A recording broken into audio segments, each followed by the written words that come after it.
Hey everyone, I'm Tyler Metcalf, and I watched the film so you don't have to. Jalen Green was absolutely dominant in Game 2 for the Houston Rockets against the Golden State Warriors. Green was horrible, simply put, in Game 1, and he bounced back in a huge way with 38 points, 6 assists on 52% shooting. Let's take a look at what really sparked this offensive outburst from him, how he bounced back in a big way and had arguably the biggest game of his career to date. Welcome to Film School. Let's dive in. The common theme with Green's Game 2 performance was how aggressive he was getting downhill, getting paint touches, and collapsing the defense, especially early in the game. In Game 1, he was a little too much one speed, too predictable, wasn't really utilizing his athleticism, his explosiveness, and that threat of him scoring. He just made himself too easy to guard.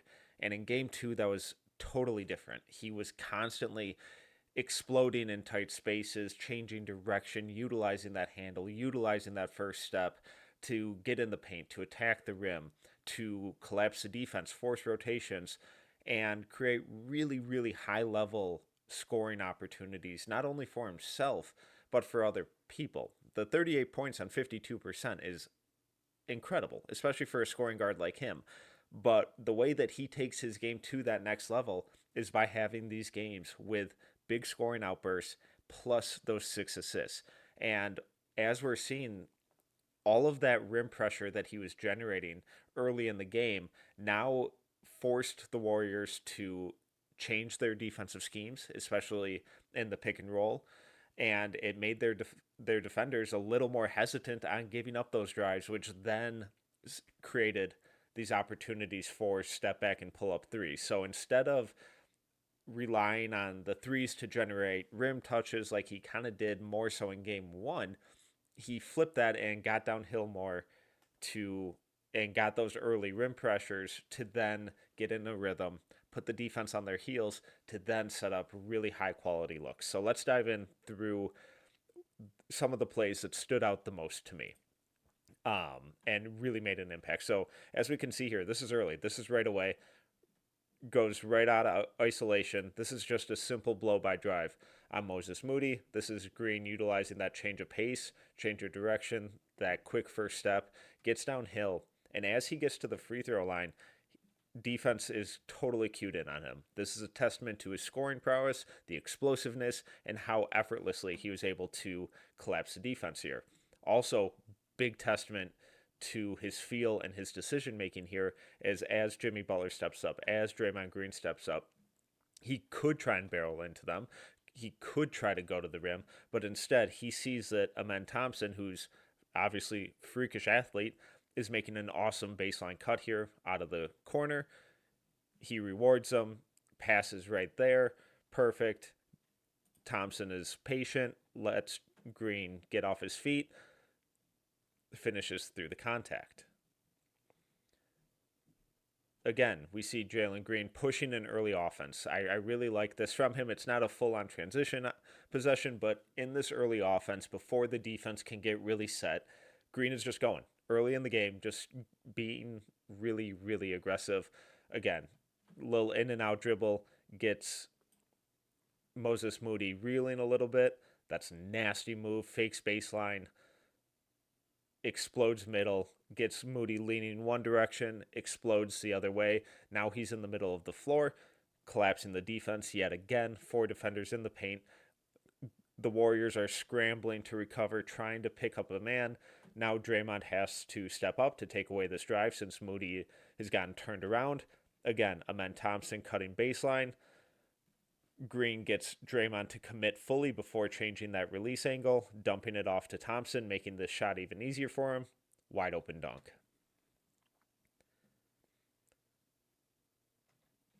Simple read.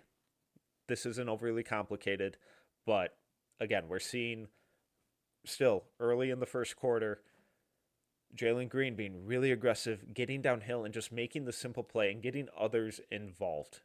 These are 3 early assists for him that all come from him getting paint touches, collapsing the defense, and just making the right play, playing with his head up and having that floor awareness. He gets the handoff from Şengün here. Gary Payton the second goes over the screen. Quinton Post doesn't drop. The speed of Green forces the strong side corner help from Draymond. Don't do it, kids. Don't help strong side corner. Green makes a simple read. This is a simple pass that players make 99 times out of 100. Delivers it to Tari Eason. That's basically wide open at this point. Green gets somewhat of a late contest. That's easy money. So far, we've seen 3 aggressive drives, set up 3 really good looks for his teammates. Unselfish play, aggressive play. Now we get into a little bit more of the scoring. And it's all based on that rim pressure again. So high pick and roll with Şengün. Gary Payton II goes over it. Frustrating from a Warrior standpoint, because why are you going over the screen when you're 35 feet from the hoop? Jalen Green's a good shooter. If he's pulling up from out there, live with it. So instead, by going over the screen this aggressively, that far away from the hoop, Quinton Post is now exposed in space. And Jalen Green now has a full head of steam attacking Quinton Post in space while he backpedals. Post has had a good year. This is not the situation I want him defending in. As Green comes off the screen, he gets Post leaning one way, explodes off that right foot, crosses over to his left. Post, Payton, both out of the play. Now they're relying on Jimmy Butler making a late rotation over. But again, look at all of this space that Green has to explode into. Crosses over. Jimmy's not confident that his rotation is there in time. Green goes up aggressive. Easy dunk. Again, calls for a high pick and roll here on pods. This time with Steven Adams, Kevon Looney playing as kind of the drop defender. Instead of playing that drop coverage that we just saw from Post, though, we're going to see Looney try and blitz him and play more at the level. Green goes a little early, not early enough to jeopardize Steven Adams getting a foul here, but early enough where Kevon Looney screws up his contain. And Green just uses his speed. 2 steps and he's past Looney. He's past Pods, because Pods yet again, Golden State is going over the screen on everything. Looney screws up the contain. Jalen Green, in 2 steps, 1-2 dribbles, has now gotten rid of 2 defenders in Pods and Looney, and has this runway to attack the rim with Moses Moody and Buddy Hield as the help rim protectors. Pretty good situation for Green to be in. He could have easily pulled up here for 3, but instead, again, this is all still just the first quarter. He's really aggressive, gets downhill. He knows that he's the better athlete than all of these guys, and that he has the opportunity to get a clean look, draw a foul, or just get a free dunk. So he elevates. Initially, they call it out of bounds. Go back, review it. He ends up with 2 free throws.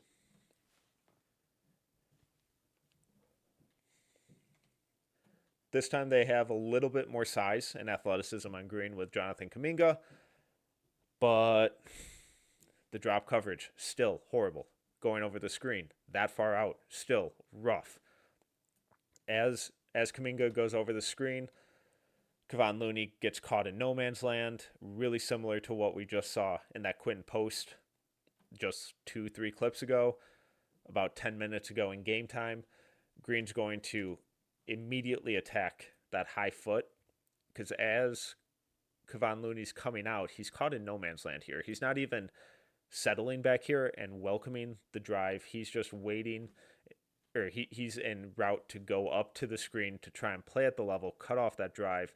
Green beats him to the spot, crosses over, attacks that high foot, and again, common theme with all these clips, 2 defenders immediately out of the play, and Green has a massive runway to attack, not a rim protector at the rim.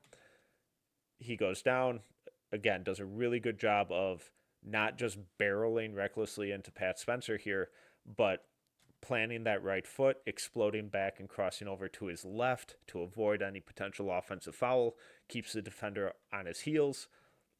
Spencer just has to reach in, commit the foul. Green gets 2 free throws.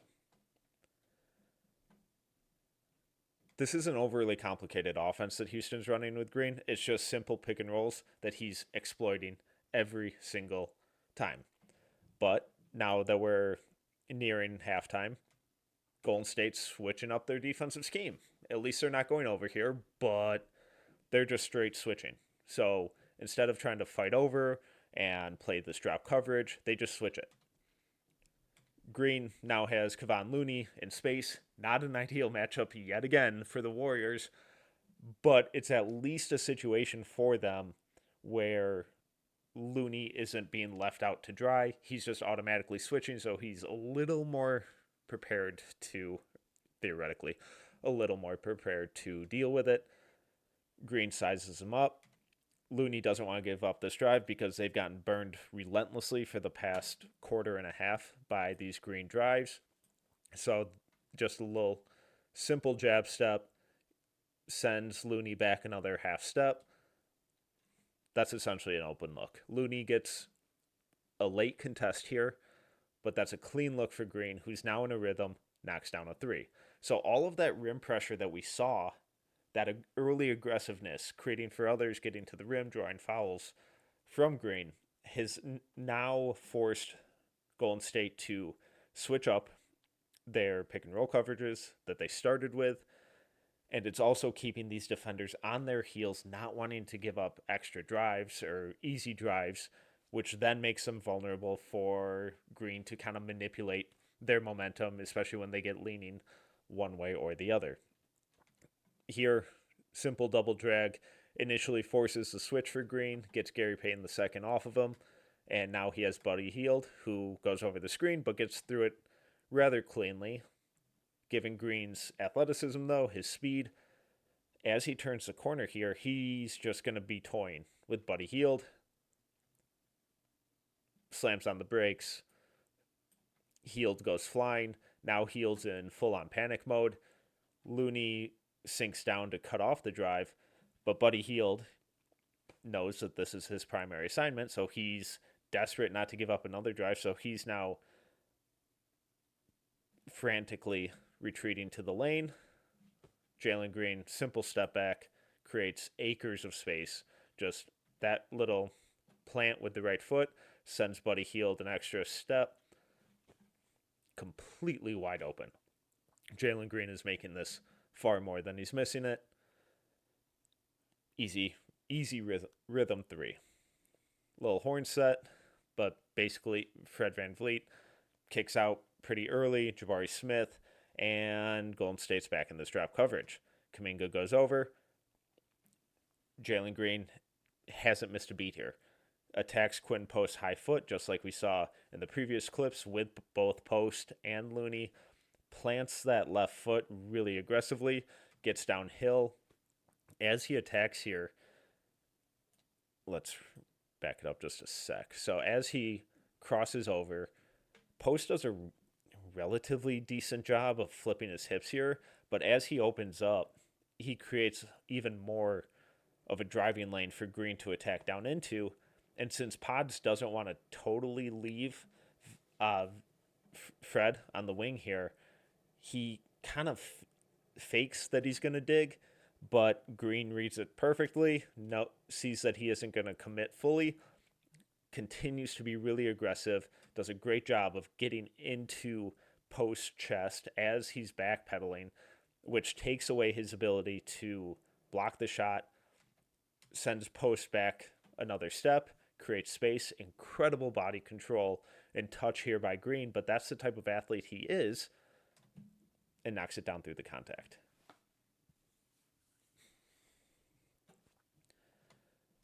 This one is almost inexcusable.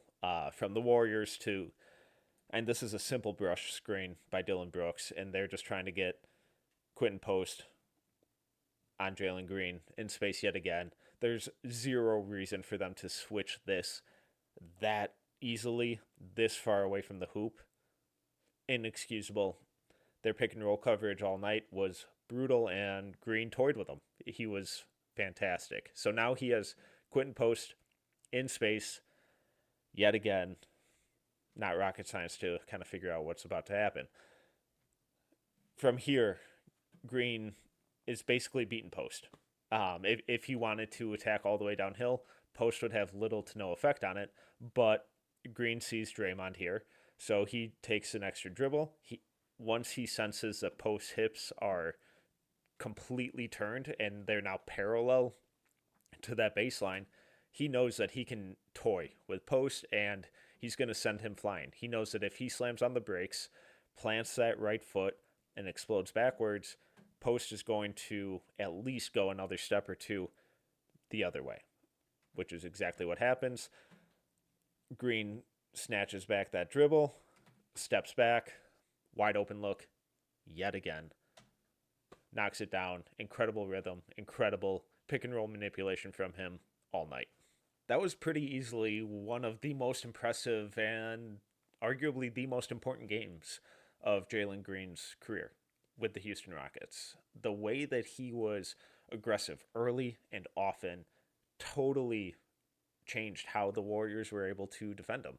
In game one, we saw him settle a little too much, be a little too easy to defend, play at too much of the same speed, and settle for jumpers. And in game two is totally different. He was seeing the floor, he was aggressive early and often, getting paint touches, creating for himself, drawing fouls, and using that rim pressure to then set up those step back threes. The way that he was manipulating the pick and roll coverages, if he's playing like that, Golden State's really, really going to struggle keeping him out of the paint, keeping him out of the scoring column.